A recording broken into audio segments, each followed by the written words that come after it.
Welcome everyone, this is জ্যাটেজে from জ্যাটেজে fitness. আজকে যে টপিকটা নিয়ে কথা বলবো সেটা হচ্ছে র এগস ভার্সেস কুক এগ।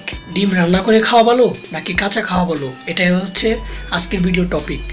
অনেকে আমরা মনে করি যে রান্না করে খাওয়ার থেকে কাঁচা খাওয়ার ডিম অনেক ভালো। আসলে কি তা? আসলে তা না, রান্না করে খাওয়াটা অনেক ভালো।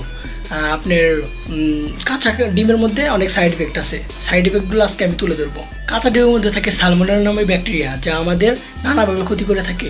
এই সালমোনেলা নামে ব্যাকটেরিয়ার কারণে সাধারণত যে ক্ষতি হয় সেগুলো হচ্ছে, এই ব্যাকটেরিয়ার কারণে আপনি সিক হয়ে পড়বেন, সর্দি লাগবে আপনার।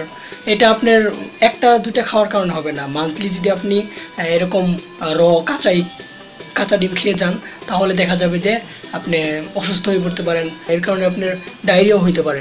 মোস্ট ইম্পর্টেন্ট যে কথা সেটি হচ্ছে, আপনি কাঁচা ডিম খাওয়ার কারণে ভাইটামিনের বায়োটিন নামে যে ভাইটামিনটা সেটা মিস করবেন।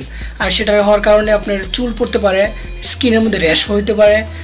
সো আপনি কাঁচা ডিম খাওয়ার থেকে যদি আপনি রান্না করা ডিম খান, এটাই বেটার। ডিমের মধ্যে থাকে প্রোটিন আর ফ্যাট। প্রাইমারি সোর্স হিসাবে থাকে প্রোটিন আর সেকেন্ডারি সোর্স হিসাবে থাকে ফ্যাট। আপনার সাধারণত ডিমের মধ্যে 6 গ্রাম প্রোটিন থাকে। কাঁচা ডিম খাওয়ার কারণে আপনার বায়োবিলিটি 50% হয়ে যাবে। আপনি 3 গ্রাম পর্যন্ত প্রোটিন পাবেন, আর 3 গ্রাম আপনি পাবেন না। তাহলে তো বুঝতেই পারছেন যে আপনার প্রোটিনটা লস হচ্ছে। যদি আপনি ডিমটা কুক করে খান, রান্না করে খান, তাহলে আপনার বায়োবিলিটি হয়ে যাবে 91 থেকে 95%, যার ফলে আপনি 6 গ্রাম প্রোটিন পাবেন। গাইস, এটাই ছিল রান্না করা ডিম আর কাঁচা ডিমের মধ্যে পার্থক্য। অবশ্যই আপনারা রান্না করে ডিম খাবেন, হয় আপনারা বয়েল করে খেতে পারেন বা আপনি অমলেট বানায় খেতে পারেন, বাট কাঁচা ডিম কখনো খাবেন না। এটার কারণে আপনার লস হবে, কখনো বেনিফিট পাবেন না। আর প্লিজ অবশ্যই চ্যানেলটি সাবস্ক্রাইব করতে ভুলবেন না। যদি কোনো প্রশ্ন আমাকে করতে চান তাহলে আপনি কমেন্ট সেকশনে জানাতে পারেন।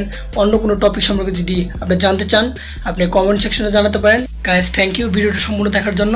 আর আল্লাহ হাফেজ, ভালো থাকবেন।